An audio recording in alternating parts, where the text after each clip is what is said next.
부유한 국제도시였던 라오디게아 교회는 생각보다 초대교회 다른 교회보다 로마의 교회 탄압이 상당히 적었습니다. 뭐 감사한 거죠. 예. 그리고 좀 평안하게 신앙생활 할 수 있다는 것 자체만 해도 감사한 겁니다.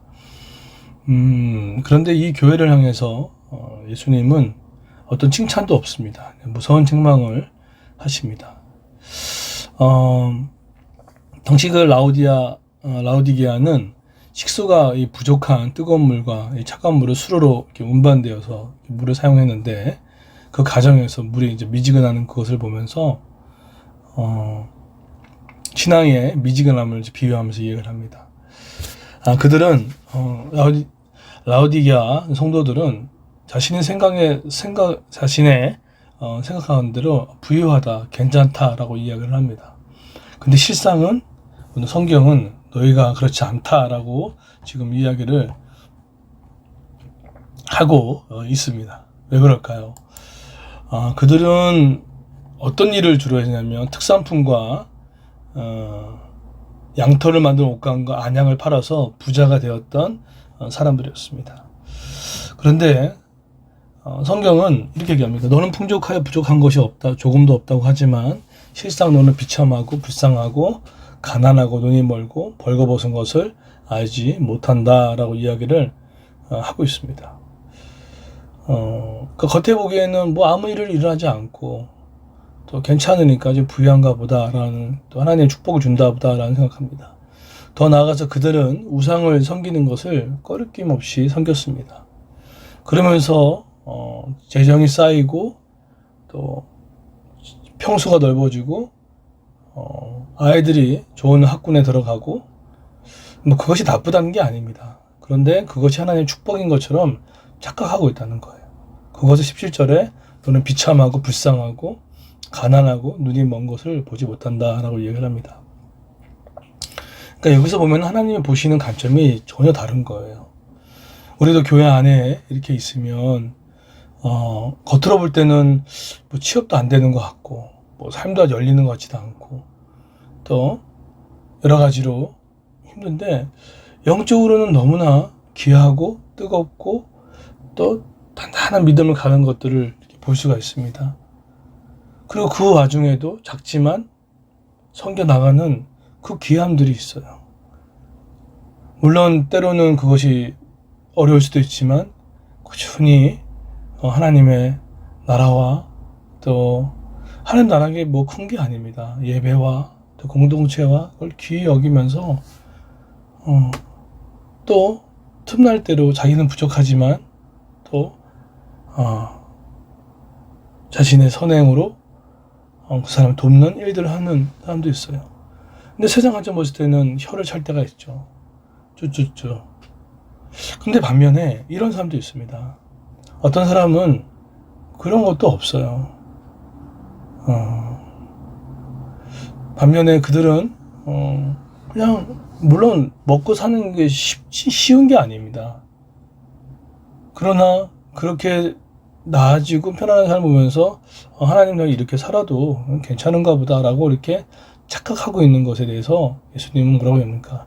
너가 비참하다, 불쌍하다, 영적인 거지다라고 이렇게 이야기를 하고 있습니다.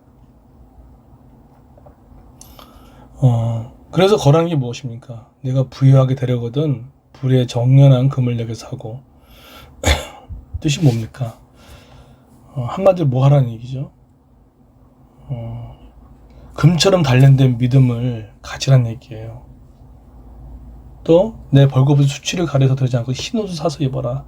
이 뜻은 죄악에 물들지 않은 흰옷 같은 순수함을 가지라는 거예요. 믿음과 순수함. 내 눈이 밝아지거든 안약을 사서 해라. 이 얘기는 무엇입니까? 죄악을 분별할 수 있는 안약 같은 분별력을 회복해야 한다는 거예요. 뭐가 중요하다고요? 금처럼 단련된 믿음, 순수함, 그리고 영적인 분별력, 이 부분들이 있다는 거예요.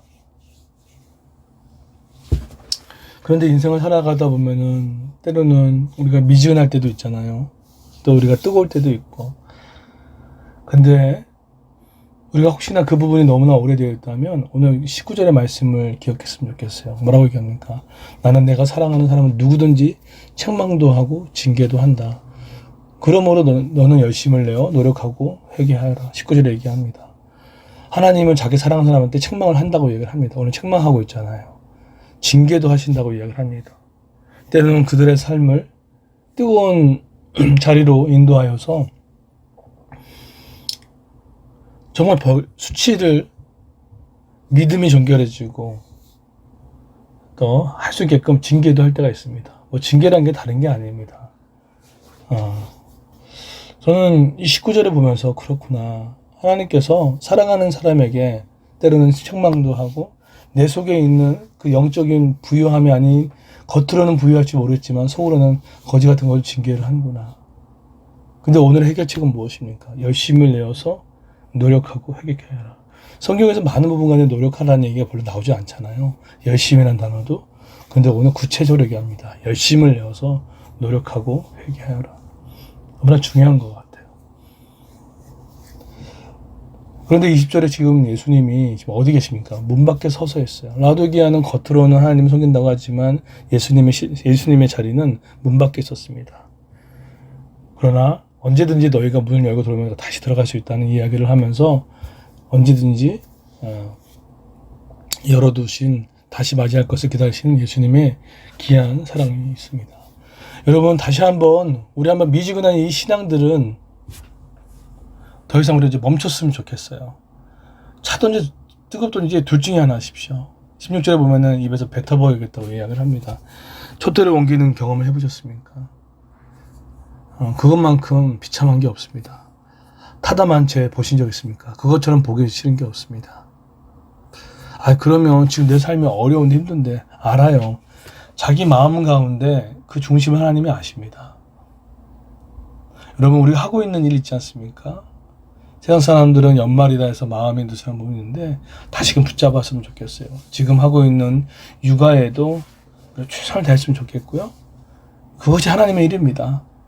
또 우리가 맡겨진 교사라면 최선을 다하시고 한 영혼을 최선을 다하시고 그리고 이 땅에 오신 처음이자 마지막 되신 예수 그리스도를 찬양하는 예배도 좀 최선을 좀 다하시고 또 우리가 하는 공부도 좀 최선을 다하시고 그냥 이러지도 저러지 못하는 그런 미지근한 신앙에서 벗어나기를 바랍니다. 환경이 안 돼요. 뭐 하는 꼭 하나님께 기도하십시오. 하나님께서 그것을 회복시켜달라고. 그래서 우리 그레이스 교회가 우리 설교 듣는 모든 이들이 좀 혹시나 내 삶에 지금 뭐 징계가 같고 뭔가 뜨거운 느낌이 있다 그러면은 하나님께서 우리 가운데 그 열심을 내기를 원하실 줄 믿습니다. 다시 한번 그래서 저 역시도 5대에 집중을 했으면 좋겠어요. 주일 예배에 집중하고 가정교회에 집중하고 또 봉사하는 거에 집중하고 복음 전도와 또 우리 구제와 나눔을 하는 거. 특별히 저는 내년 2020년도에는 좀 봉사에 집중을 했으면 좋겠다는 생각을 갖습니다. 서로 섬기며 그 서로 섬김으로 연습이 되어지는. 제가 알고 있는 어떤 분은 그 섬김이 너무 감사한 분이 계세요. 근데 그것도 많이 배우더라고요. 섬김은 저렇게 하는 거구나. 저렇게 말을 걸어주는 거구나. 안부를 물어주는 거구나. 여러분 혹시나 받는 분만 계십니까? 다른 사람의 호의와 친절과 또 다른 사람의 어떤 받을 때 받아야 됩니다. 그런데 그 호의가 지나쳐 특권으로 생각하지 마십시오. 오히려 그것이 자기한테 자기의 성장을 막는 독이 될 수 있습니다.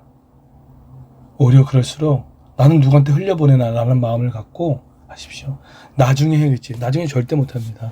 작든 크든 간에 섬겨나가는 그런 모습이 됐으면 좋겠어요. 우리 12월 25일 날 크리스마스 때도 그랬으면 좋겠습니다. 그날은 정말 대한민국 전체가 전 세계가 공휴일이지 않습니까? 그래서 또 정말 안 믿는 영혼들 또 우리 친구들 아마 그날 여러 가지 생각을 할 겁니다. 그럴 때 같이 밥으로 먹으면 교회에 밥 먹으러 가자. 같이 우리 아이들 공연이 있는데 봤으면 좋겠다. 그렇게 겉면에서 그 따뜻한 크리스마스를 밥 한 끼 먹고 간다는 예수의 밥 먹고 진짜 식사의 밥을 먹고 가면서 예수의 사랑을 느낄 수 있는 시간 되었으면 좋겠습니다. 생각보다 지금 많이 외로운 사람들이 많이 있습니다. 여러분이 그들에게 친구가 되어 주십시오. 말씀 결론 맺도록 하겠습니다. 여러분 지금 뜨겁습니까? 아니면 차갑습니까? 둘 중에 하나 선택하십시오. 그것이 우리의 신앙을 다시 회복시키는 일이라고 믿습니다. 그럼 은혜가 있기를 예수님으로 축원드리겠습니다.